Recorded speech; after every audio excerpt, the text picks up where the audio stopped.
요한계시록 18장 1에서 8절이 있습니다.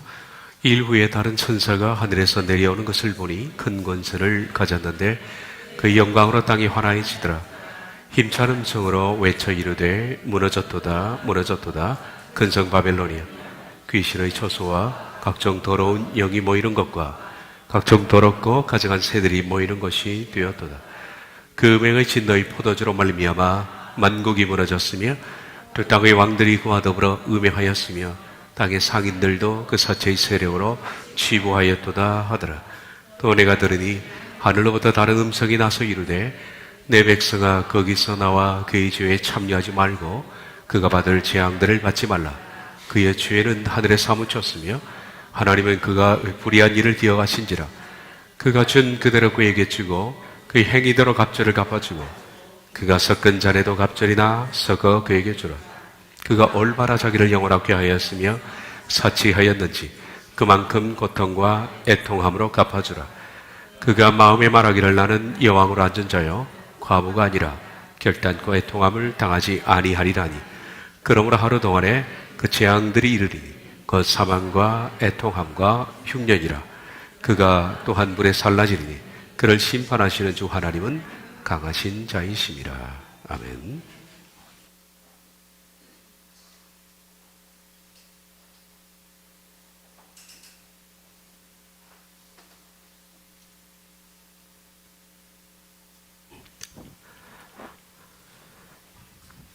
헤브라이즘이라는 말은 건너온 사람들, 방랑자라는 뜻을 가진 이브리에서 비롯된 말입니다. 이 말은 외국인들이 붙여준 단어라. 마치 그리스도인이라는 크리스티아노스라는 단어는 이방 사람이 붙여준 거죠. 예수 당원이란 뜻입니다. 마찬가지로 헤브라이즘, 이브리라는 단어도 그 함족속이 붙여준 단어입니다. 배경은 강을 건너왔기 때문입니다. 강을 건너온다는 것은 상당히 무모한 일이어서 사람들이 저런 무모한 사람이 있나? 그런 뜻으로 붙여준 겁니다. 원래 아브라함은 강저편에 살았죠. 우르 지역은 메소포타미아 지역입니다. 그런데 하나님께서 명령하셔서 그 유프라데스 강을 넘어서 가나안 땅으로 들어오게 됐습니다. 이것은 당시로서는 파격적인 일이었습니다. 거의 있을 수 없는 그런 파격적인 일이었습니다. 당시에는 다른 종족의 땅을 여행한다는 것은 생명을 담보로 하는 아주 위험스러운 일입니다. 그냥 빼앗고 죽이는 겁니다. 게다가 아브라함은 셈족속인데 함족속의 땅, 함은 셈에 대한 그런 적개심이 불타고 있었죠. 그런 땅을 하나님의 명령을 따라서 강을 건너서 함 땅에 들어왔으니 그것은 그 당시로서는 거의 죽는 일이나 마찬가지입니다. 사지로 걸어 들어온 겁니다. 아브라함도 이 명령을 지키기에는 너무나 힘든 일이 있지만은 당시 그 땅에 살고 있는 함족속으로서는 이런 무모한 사람이 없는 거예요. 도대체 무슨 아무런 이유도 없이 자기 땅을 버려두고 피부 색깔이 다른, 게다가 적개심을 가지고 있는 함족속의 땅으로 강을 건너서 넘어왔으니 이건 죽으려고 작정을 한 거죠.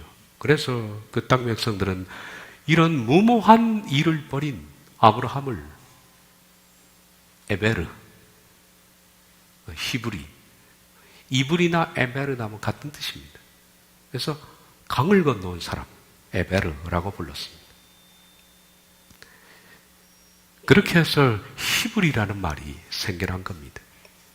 그래서 아브라함이 후손을 가리켜서 두고두고 히브리인, 그 땅은 무모한 짓을 한 사람. 성경에도 우리를 가리켜서 히브리인이라고, 영적 히브리인이 있다라고 그러죠. 영적 히브리인은 참 무모한 사람들입니다. 세상의 것을 등지고 하나님의 도성을 향해서 떠나는, 어떻게 보면 무모한 사람들입니다. 무모한 사람이에요.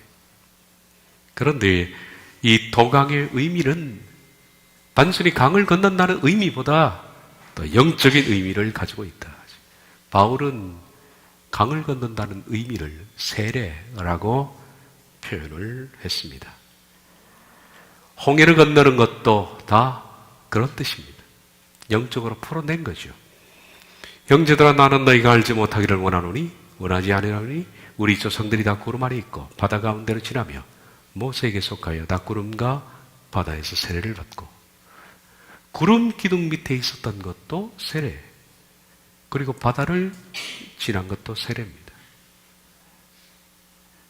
하나님께서 이런 예식 자체가 중요한 것이 아니라 예식을 통해서 이스라엘 백성들에게 요구한 것이 뭐냐 하면 죽음의 예식을 요구한 겁니다. 세례라는 것이 죽음의 예식입니다. 이것은 침례라는 뜻이 원래 더 가깝습니다. 장로교는 세례라고 번역하기를 좋아하죠. 또 영국의 다른 교파는 관수라고 합니다. 우리들은 물 몇 방울 튀겨서 이렇게 주지만은 관수라는 것은 양동이채 그냥 붓는, 이걸 관수라 그러는데 영국에서는 그렇게 세례를 줍니다. 성부와 성령과 성령의 이름으로 세례를 줍니다. 확 뒤집으십니다. 침례교는 강으로 나가서 그냥 확 뒤로 넘겨버리는 거죠.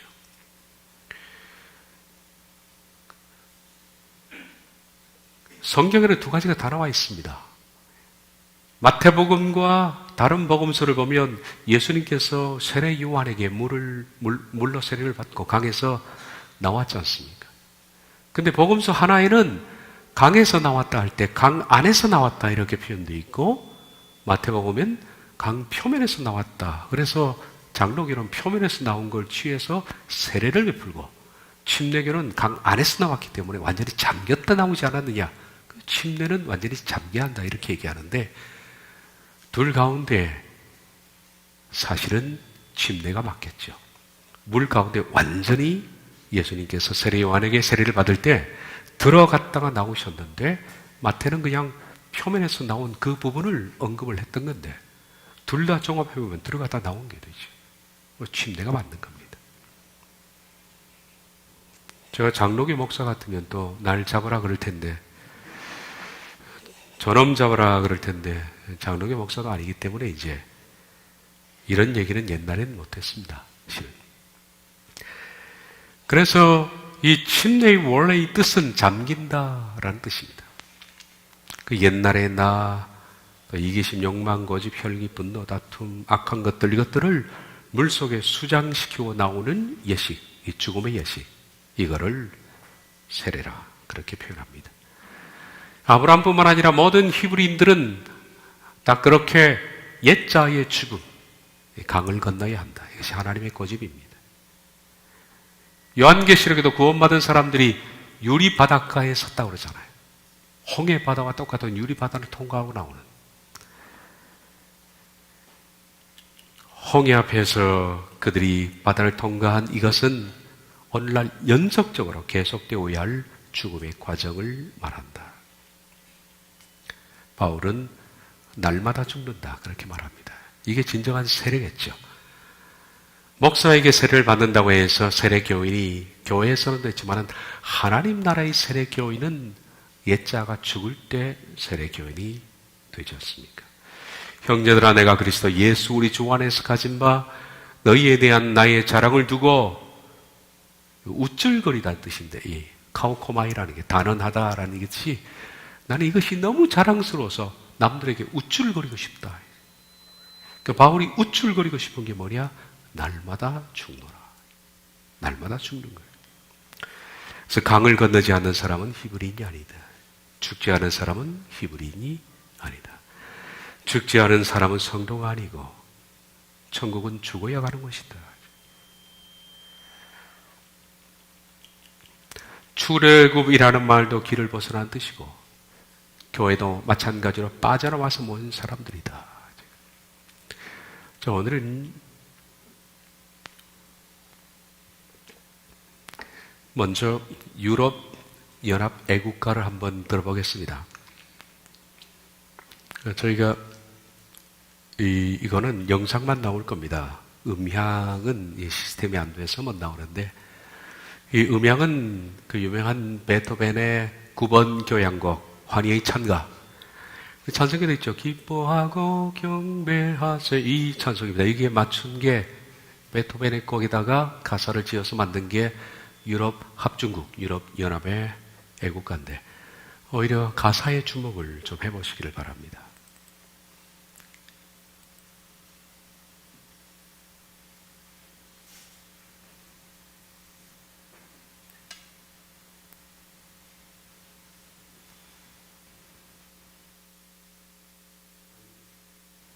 엘레시온의 딸이여, 우리는 모두 황홀감에 취해 신성한 그대의 성소로 들어가네. 엘레시온의 딸, 그대의 마법은 다시 한번 가혹한 현실에 처한 이들을 결합시키네. 온 인류가 형제가 되네. 그대의 고유한 날개가 지나는 곳마다. 중심이 엘레시온의 딸입니다.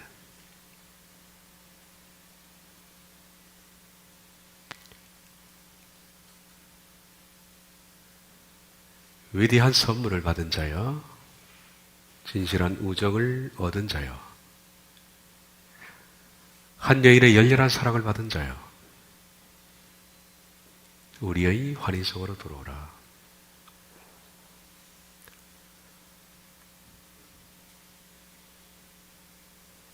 땅 위에 글을 가진 사람은 모두 들어오라 그러죠.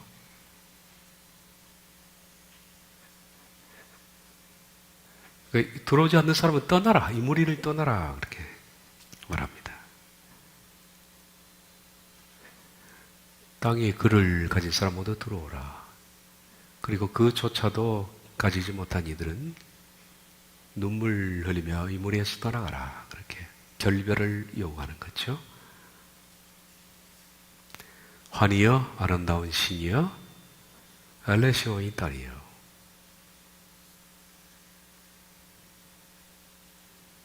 그런 내용들입니다. 아까 그 내용의 반복이 되겠죠.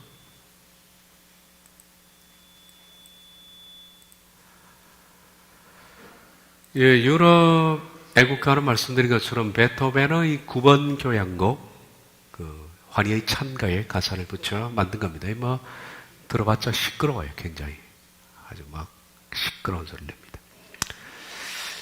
유럽 연합의 국가는 뭡니까? 국가는 12벨입니다. 아까 봤던 그 화면에 나온 파란 색깔의 12벨입니다. 12벨은 한때 12국가를 상징한다라는 설이 있었지만은 그렇지 않습니다. 왜냐하면 12국가 일대가 있었습니다. 6국가에서 12국가를 지나서 지금은 27개국입니다. 만약에 국가를 상징한다면 27개의 별로 바뀌어야 되는데 12벨은 그때나 지금이나 6개 회원국일 때나 27개나 똑같습니다. 회원국 수와 관련이 없는 겁니다. 12별은 어디서 나왔냐면 바로 로마 카톨릭에서도 나왔습니다. 카톨릭은 마리아를 묘사할 때 12별을 쓴, 이 면류관을 쓴 여인으로 상징합니다. 카톨릭의 그림들입니다. 별을 세보면 12개입니다. 마찬가지로 12별을 썼죠. 하나 더 볼까요? 여기 성에도 12별을 썼습니다. 이것은 자신들 스스로가 유럽연합의 상징인 12별은 카톨릭에서도 왔다라고 말했습니다. 그것은 옛날 사무총장이었던 레온 마찰의 얘기입니다. 그가 유럽연합의 12별은 요한계시록에 나오는 12별의 면류관을 쓴 여인, 거기서부터 나온 것인데 그것이 카톨릭에서 나온 것이다 라고 확인을 해줬습니다. 다시 말해서 이미 유럽연합의 정신적 기초가 카톨릭입니다. 우리가 성경에서 아는 바대로 음녀가 이미 제국의 등에 올라탄 셈이 되죠. 애국가로 보면. 그리고 국가로 보면, 국기를 보면 나와 있습니다. 계시록 17장 3절 중반절을 보면 내가 보니 여자가 불구빛 짐승을 탔는데 라고 했는데 짐승은 아직 등장하지 않았습니다. 짐승이 나올 제국은 이미 만들어져 있죠. 유럽연합. 유럽연합에서 나오는 리더가 짐승입니다. 그런데 그 짐승이 나오기 전 이미 여자는 국가를 올라타고 있는 셈입니다. 근데 이 점에 있어서 성경 해석을 참고했습니다. 요한계시록 12장에 나오는 해를 입은 여자, 12별을 쓴 여자는 이스라엘입니다. 그건 캐톨릭을 말하는 것이 아닙니다. 그런데 캐톨릭 성당 어느 곳곳 그림을 보면 다 마리아가 12별을 쓴 여인으로 묘사가 되어 있습니다. 그건 성경 해석을 잘못해서 나온 그들의 오류입니다. 제가 요한계시록 12장을 계시록을 하면서 다뤘습니다. 몇 가지 설이 있는 것. 교회를 가르치느냐, 이스라엘을 가르치느냐, 캐톨릭을 가르치느냐. 그게 왜 이스라엘을 가르치는 것인가 하는 것에 대해서는 그때 설명을 다 드렸습니다. 12별은 이스라엘의 12지파를 상징합니다. 그리고 해를 입은 여자, 12면류관을 쓰고 발에는 달이 있는 그 여자는 이스라엘을 말합니다. 그런데 가톨릭은 그것을 자신들이라고 오해한 거죠. 그리고 그 여인을 성모 마리아라고 해석을 합니다. 잘못된 겁니다. 계시록 12장 1절에 보면 하늘에 큰 이적이 보이니 해를 옷 입은 한 여자가 있는데 발 아래는 달이 있고 머리에는 12별의 면류관을 썼더라. 그래서 캐톨릭 성화나 성당 가서 보면 마리아의 발 밑에 초생달이 이렇게 있습니다. 밟고 있죠. 머리에는 12면류관을 쓴 겁니다. 어쨌든 사탄은 성경을 밑으로 해석해 놓는데 명수입니다. 잘못 해석했습니다. 잘못 해석했지만 잘못 해석한 것을 기초로 해서 유럽 연합이 탄생을 했고 그리고 유럽 애국가가 만들어진 겁니다. 그러므로 이미 유럽은 캐톨릭의 바탕 위에서 출발한 것이고 아직 짐승이 나오지 않았지만 짐승이 나올 제국은 만들어졌고 이미 음녀는 그 위에 타고 있는 셈이다. 이렇게 볼 수가 있는 거죠. 그런데 우리가 봤던 애국가 가사 가운데에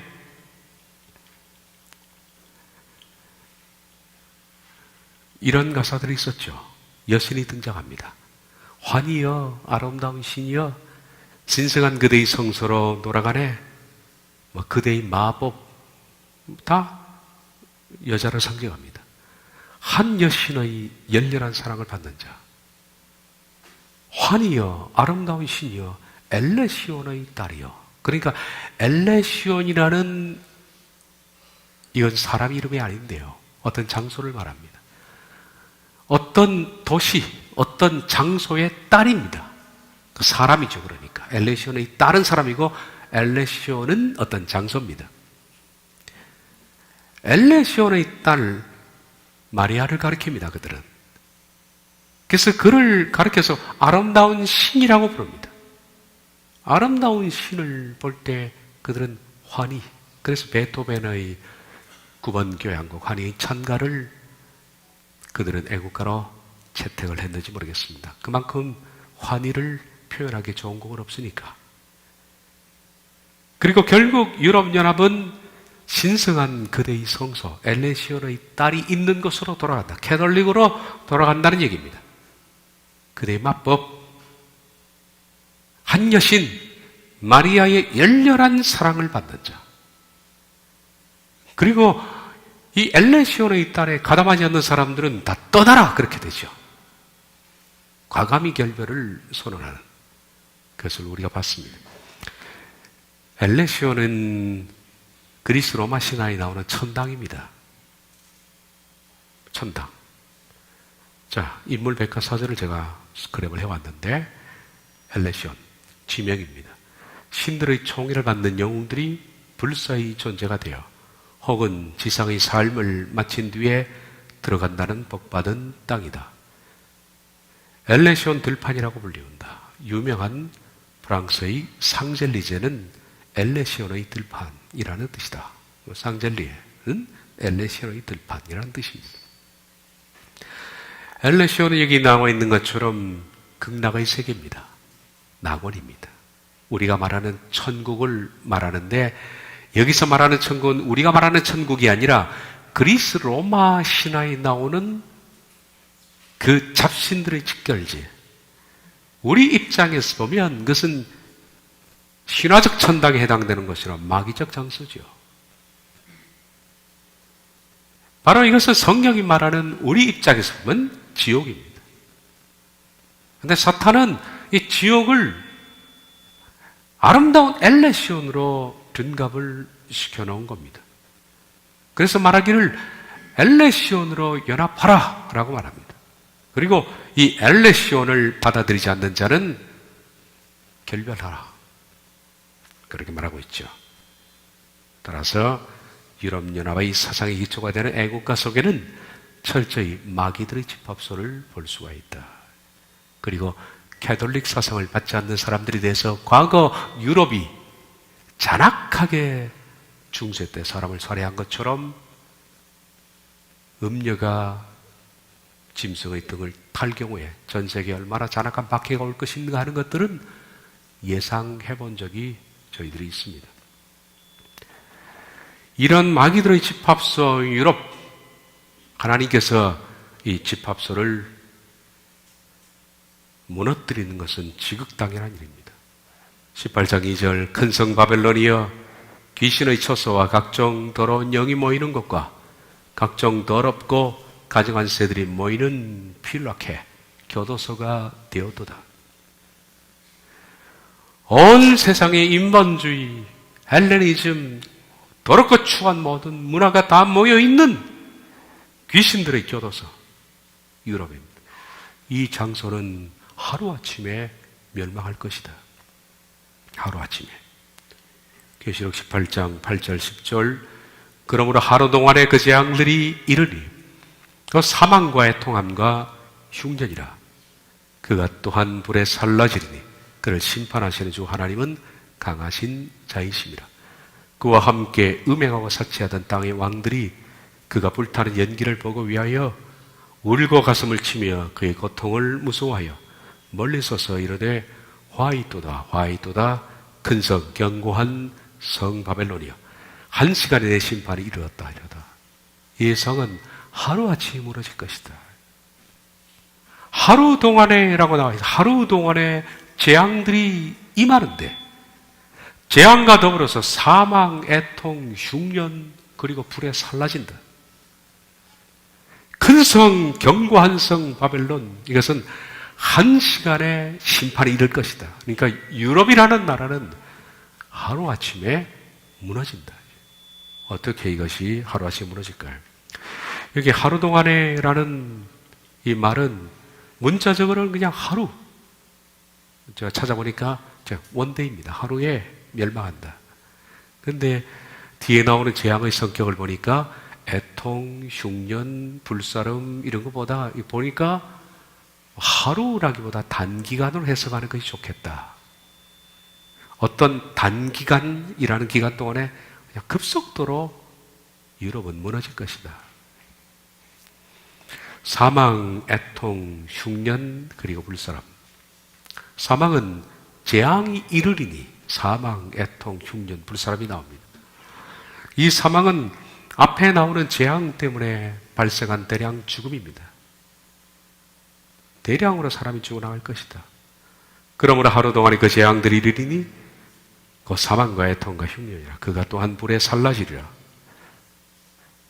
이 재앙이라는 블록에는 전염병을 말합니다. 전염병. 그러니까 전염병이 돌아서 사망, 대량 죽음이 발생하고 그로 인해서 애통하고 또 불까지 불사람이 있다.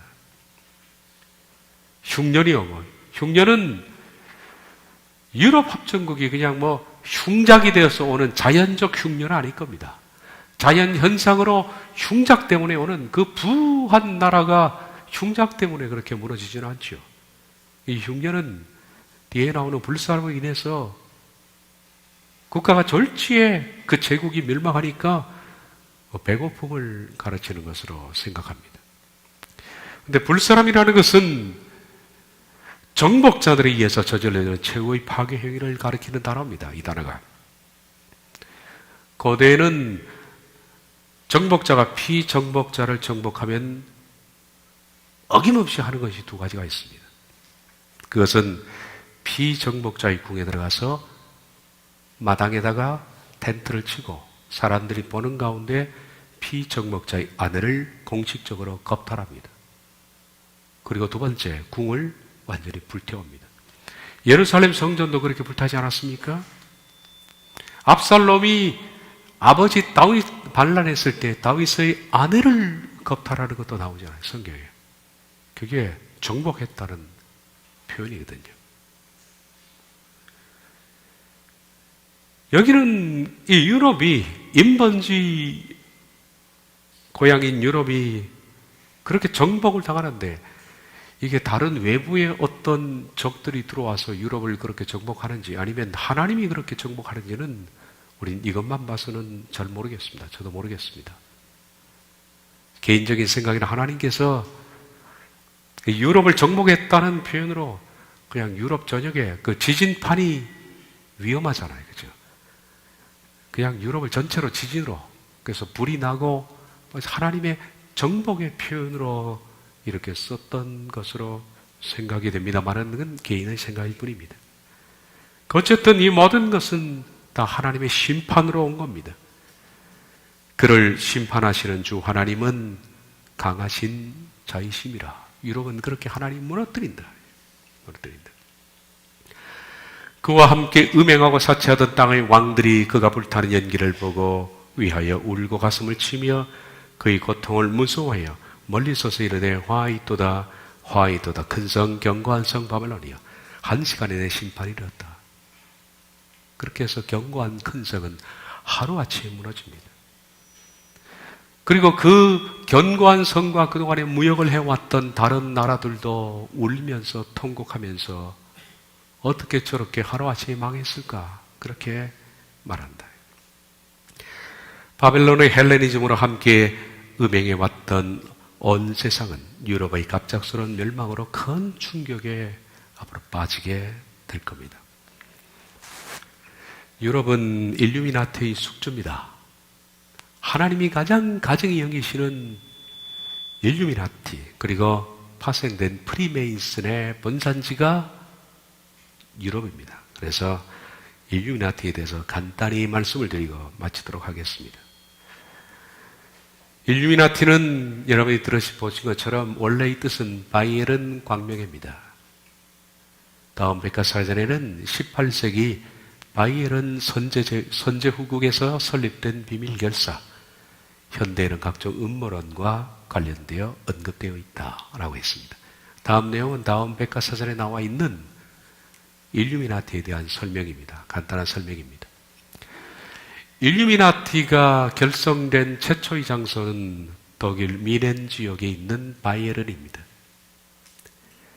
당시에는 선제후국이라는 것은 왕 밑에 강력한 그런 군주들이 있었죠. 가장 강력한 군주들을 선제후라 그럽니다. 그러니까 군주 국가라는 겁니다. 그 중에서 선제후국 가운데 바이에른이라는 선제국가, 지금도 독일에서는 바이에른 지역이 미넨 다음으로 큰 두 번째 도시 아닙니까? 여기서 비밀결사대가 결성이 됐습니다. 1776년 5월 1일 바이에른에 있는 잉골스타드 대학의 실천 철학 교수인 아담 바이스하우프트라는 사람이 이걸 처음으로 만들었습니다. 그러니까 일루미나티의 과거에도 있었지만 근대 일루미나티의 시초는 아담 바이스하우프트입니다. 1776년 5월 1일입니다. 그럼 일루미나티라는 것이 빛을 비추다라는, 빛나는, 찬란한, 빛을 비추는, 혹은 계몽하다라는 뜻이죠. 그래서 사람들은 일반적으로 그렇게 늘 얘기를 합니다. 아담 바이스하우프트가 이미 이전부터 있었던 계몽주의, 프랑스에 시작된 계몽주의의 영향을 받았다라고 하지만은 저는 그 점에 있어서는 반대로 봅니다. 일루미나티가 오히려 만든, 그래서 일으킨 것이 계몽주의입니다. 이 계몽주의는 일루미나티의 작품이라고 저는 오히려 생각을 하는 사람 중에 하나입니다. 어쨌든 계몽주의 사상이 일어났잖아요. 그 계몽주의의 계몽이라는 뜻과 같은 겁니다. 빛을 비추다. 일루미나티는 원래 라틴어 일루미나투스의 복수형으로 깨달은 자들, 빛이 들어와서, 이 빛은 그냥 이런 광명의 빛을 말하는 것이 아니라 머릿속에 빛이 비춰서 모든 진리를 깨달은 자들, 계몽이라는 뜻입니다. 이건 불교로 말하면 부다하고 같은 말이죠. 부다가 각자라는 뜻입니다. 깨달은 각자를 써서 깨달은 자. 부다는 원래 그 뜻을 가지고 있죠. 깨달은 자. 그러니까 불교의 도를 깨닫다. 빛이 갑자기 들어와서 깨닫다. 한국에서는 옛날 상점들 많았죠. 광명사, 광명사는. 거기서 영향을 많이 받은 것인데 광명회라는 뜻입니다. 그래서 원래 일루미나티는 바이엘은 광명회, 그렇게 부르는 거죠. 사탄이 빛을 비추어서 깨달았다는 뜻입니다. 뭔가 도를 깨달았다는 겁니다. 현대 일루미나티는 각종 음모론과 연계되어 정치적 권력과 영향력을 가지고 은밀히 활동하는 단체로 언급됩니다. 여기서는 다운백과사전에는 각종 음모론과 연관이 되어 있다라고 말합니다. 음모론이란 사회의 큰 반향을 일으킨 사건의 배후에 거대한 권력이나 조직이 있다고 여기는 소문을 말한다. 일루미나티 역시 큰 사건들이나 인물에 관련하여 다양한 음모론의 주체로 언급된다. 단지 언급된다 그러죠. 예를 들어서 닉슨 대통령이 죽은 거, 케네디 대통령이 죽은 거, 뭐 이런 것들이 뭐 음모론으로 거론된다. 그리고 세상에는 어떤 보이지 않는 세력이 좀 뭔가 각본한다. 근데 이런 부분에 있어서는 이미 다운백과사전이 짚는 이 부분을 훨씬 넘어선 얘기들이 나왔잖아요. 전에 제가 소개한 것처럼 세상은 우리 손으로 움직인다는 프리메이슨들의 수장들의 발언들이 있었기 때문에 음모론으로 여겨진다는 것은 의미가 없는 것 같습니다. 전 세계에 어두운 영향력을 행사하는 거대 단체 혹은 그림자 정부로서 일루미나티의 이미지는 소설과 영화, 만화, 게임 등 각종 대중문화에서 활용이 되고 있다. 일루미나티의 가장 상징적인 것이 1달러 지폐 위에 있는 All Seeing Eye입니다. 모든 것을 보는 눈입니다. 이 모든 것을 보는 눈은 원래 사탄을 상징하는, 사탄이 세상의 모든 것을 다 보고 있다. 마태복음 4장에 예수님이 40일 금식하실 때 마귀가 나타나서 예수님을 높은 곳으로 데려가 천하만국을 보여주며 내게 절하면 다 주겠다. 천하만국을 보여주는, 그게 모든 것을 보는 눈, All Seeing Eye입니다.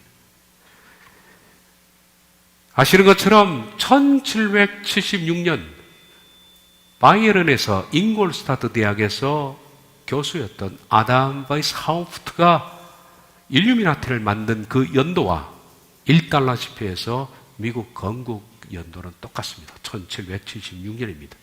일루미나티의 정신을 가지고 세웠다는 겁니다. 그리고 1달러 지폐에는 오늘날 한글로 말하면, 영어로 말하면 New World Order, 신세계 질서가 들어있습니다. 라틴어로 표현되어 있죠. 사탄은 모든 것을 다 보고 있다. 세상을 내려다보는 신의 눈을 상징합니다.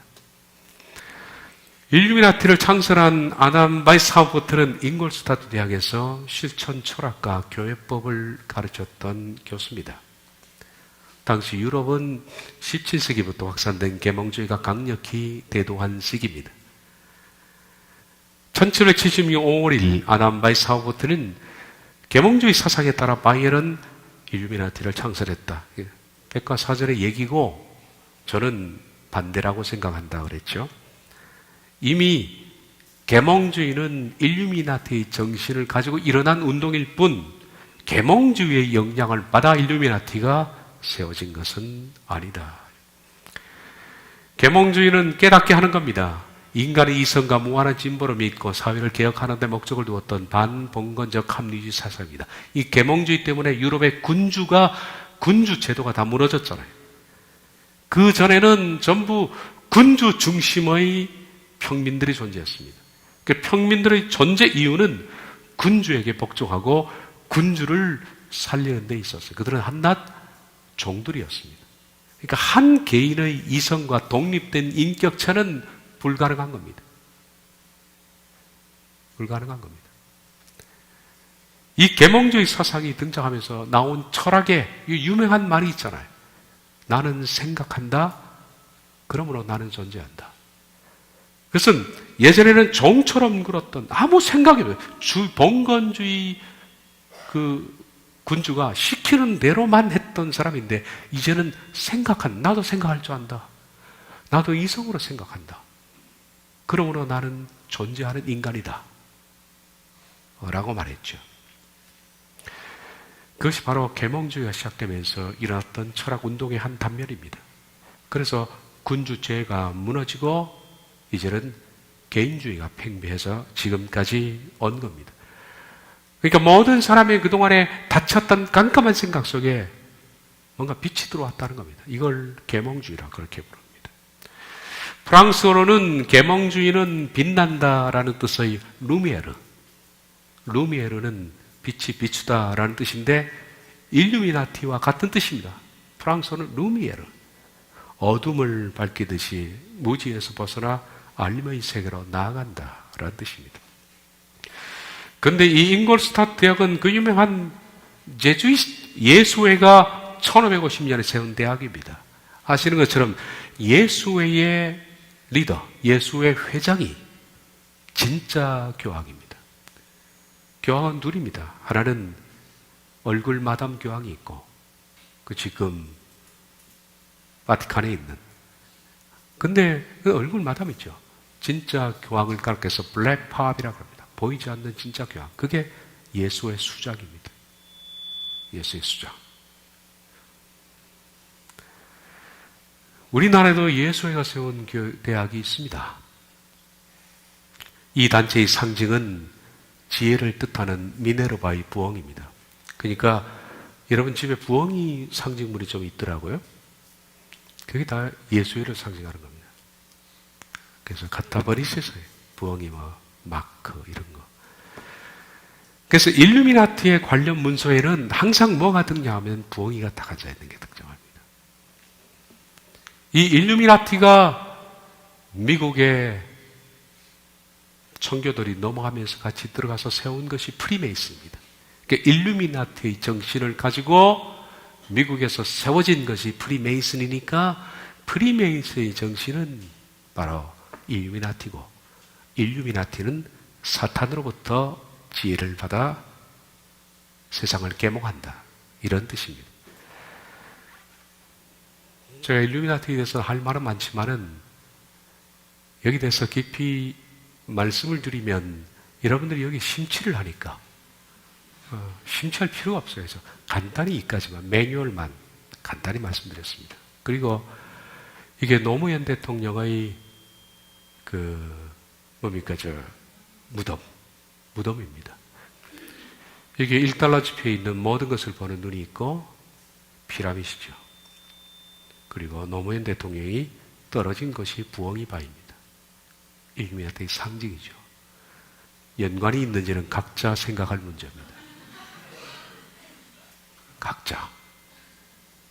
그분의 죽음이 일루미나티 프리메이슨과 관련이 있다 없다, 이것은 본인의 몫입니다. 이처럼 일루미나티의 본산지는 유럽이고 미국 대국에 프리메이슨을 조직해서 만들어 왔고, 이제는 프리메이슨은 거의 완성 단계에 들어와 있고, 여러분, 오늘 아침 제가 뉴스를 보니까 미국 금리 인상으로 신흥국이 도미노로 무너진다는, 내가 기사를 스크랩을 해놨습니다.